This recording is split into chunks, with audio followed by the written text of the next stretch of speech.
Well done, boys. The last job went fine. There's no evidence or witnesses left against us. Thanks to your persuasive methods, they won't even squeak. Thanks, boss. We try to make you happy. Well, you certainly did. But today we're here for something else. Paulie has a pretty interesting proposal. Well, I met a guy from Kentucky, William Gates. Everyone knows that Kentucky makes the best homebrewed whiskey. Well, anyway, this guy almost threw up when he tried the whiskey which Morello sells here. When he gave me a drink of this stuff they brew back there, forget about it. I won't drink anything else. So I asked him about it, right? He said it was no problem and that he could deliver me as much as I wanted. You know, I got jazzed thinking about the dough we'd make on it. Well, I ordered a truckload of it. I said to myself, if it catches on here, we can make a bigger deal later. It would certainly be a good replacement for the loss of our Canadian. I like it. Nice one. Me too. So we're gonna pick up some beautiful booze. I'm already looking forward to it. Where they hiding it? They'll meet us in the big parking garage. We have to be more careful than we were before. You'll get to the place by car with 2 other boys. They'll be your escort on the way back. You 3 pick up the truck and take it to our warehouse in Hoboken. The boys are already out in the yard waiting in the car. And bring me back a bottle so I can finally drink something decent. Count on it, boss.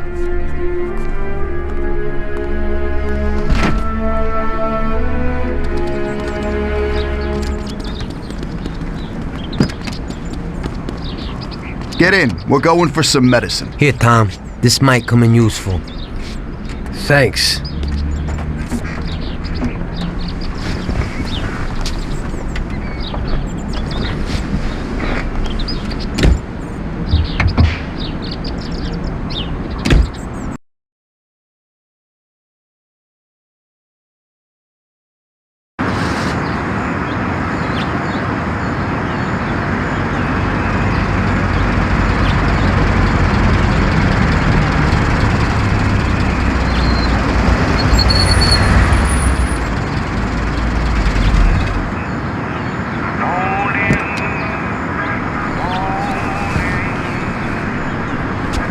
Wait for us here, boys. We'll be back in a little while. When we drive out, follow after us. Then, we'll have a shot at the warehouse. Sure, boss.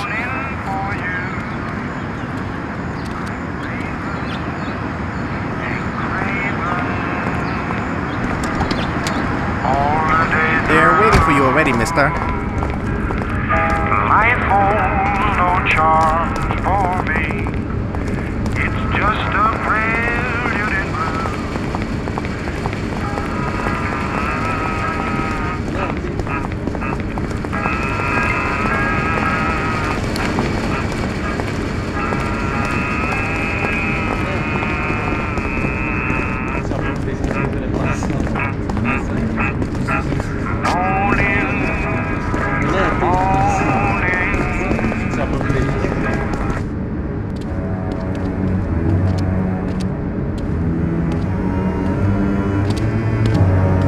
Hey there, Bill. It's good to see you again. Hey, Paulie. These are my partners who are good friends. They like the idea of working together. And they also like first-rate whiskey, which yours certainly is. That it is. The main thing is that Don Salieri likes it too. And since he's financing the whole deal, here's your first payment for the goods. Give Mr. Salieri my regards. I'm always happy to do business with people like him. You should be, Bill. You could hit it big with this. If this small delivery works out for us, we'll order a lot more next time.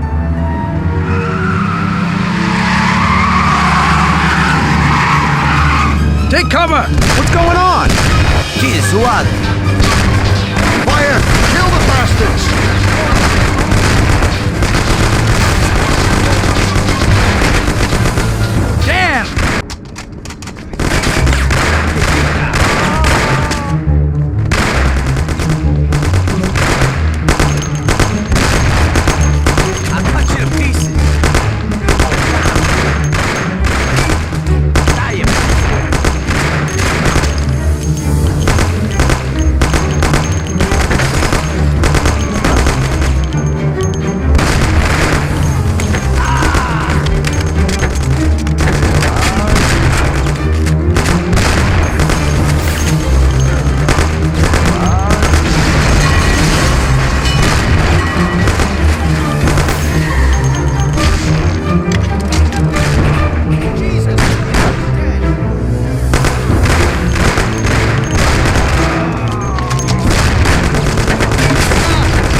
that guy?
Sucker!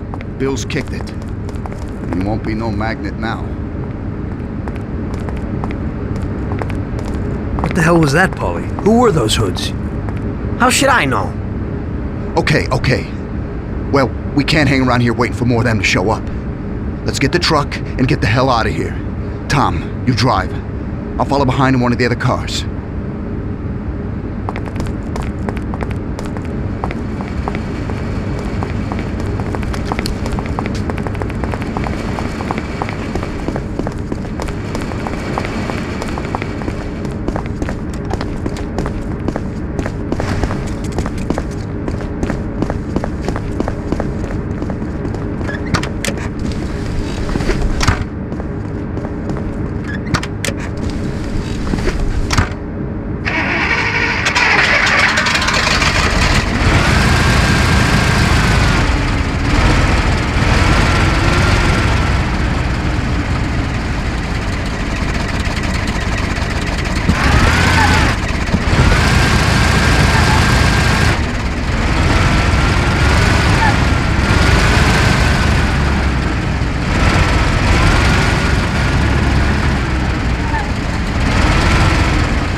Cats keep beating up your chops, I ought to turn you over to the cops. But dig this steel I'm gonna lay on your gate. Don't cop your broom, park the body and wait. You run your mouth and I run my business, brother. You run your mouth and I run my business, brother. You tell everybody I'm busted.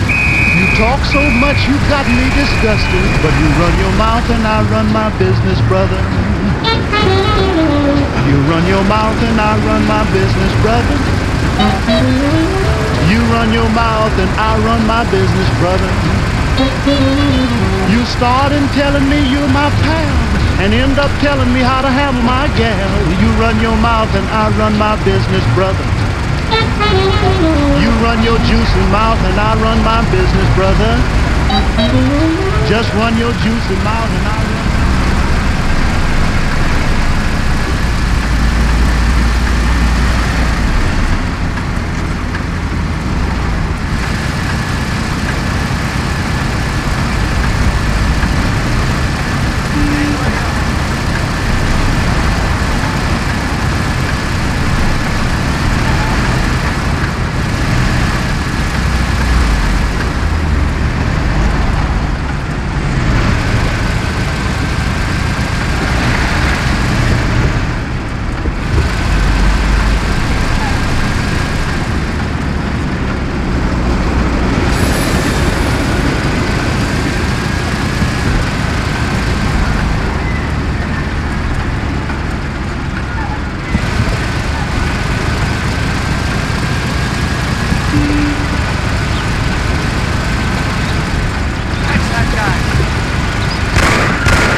We did it.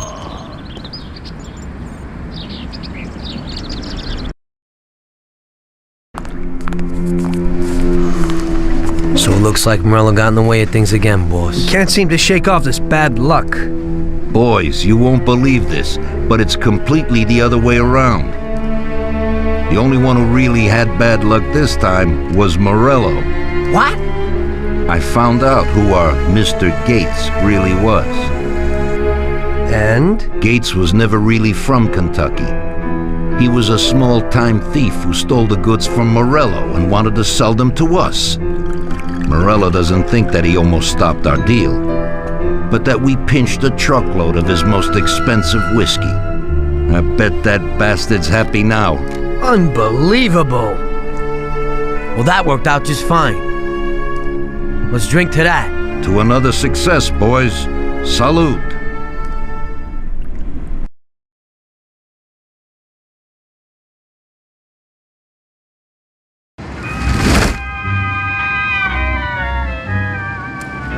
The end of Prohibition in '33. You probably weren't too happy, huh? The end of the good old days. Yeah, not too happy, but it wasn't all bad. Eventually, I did get married to Sarah and had a daughter. It was a good time. But life went on in business.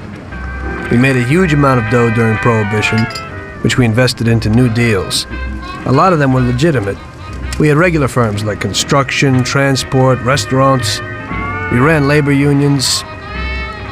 And of course, there was gambling, betting, the lotteries. We actually did really well. We just tried to stay out of drugs, even if it wasn't always easy.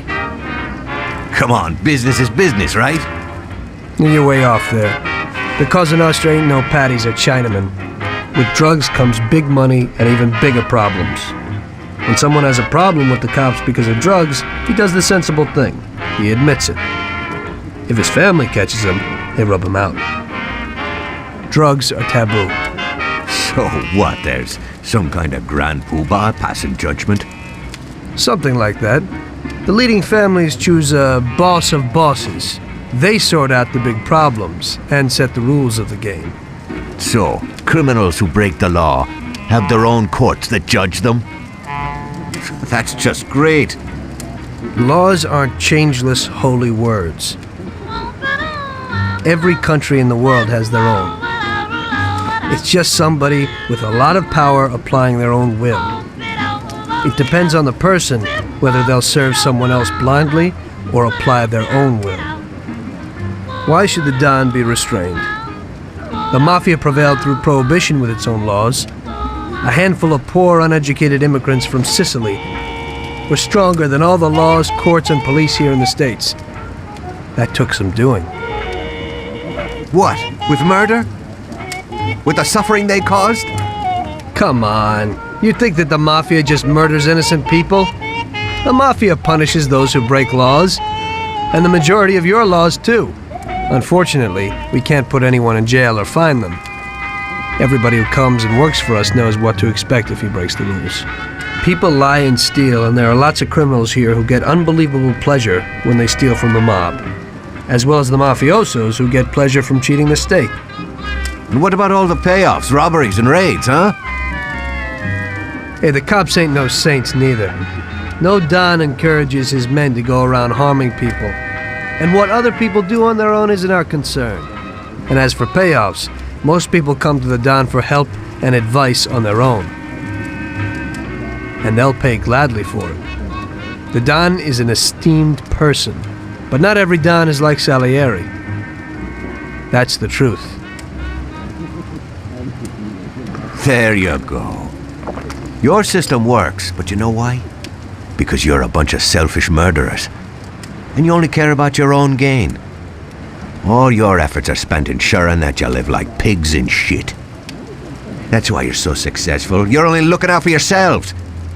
We look out after everybody.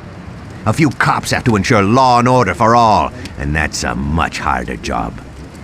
That's true. But you can easily leave the Don outside your protection. He'll watch his own back. And what about you? What are you sitting here for?